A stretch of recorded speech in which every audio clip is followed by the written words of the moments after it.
దొరైన వేసేసావు. నిన్నెలారా వదిలేమంటావు? అన్నా, నేను మీకు ఏ రకంగానూ ఉపయోగపడినన్నా వద్దన్నా.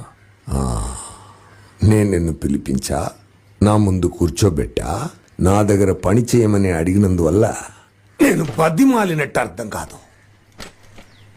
నువ్వు ఏం చేయాలని నేను నీకు చెప్తున్నా, నా దగ్గర పని చెయ్యమని నేను చెప్తున్నా. అర్థమైందా నీకు? అన్నా, దొరన్నను నేను చంపలేదు. అవునయ్యా, నీ చంపలేదా? ఒకవేళ దొరన్నను చంపింది నేనే అయితే ఆయన్ని చంపి నాకు మిమ్మల్ని చంపడానికి ఎంతసేపు అన్నా?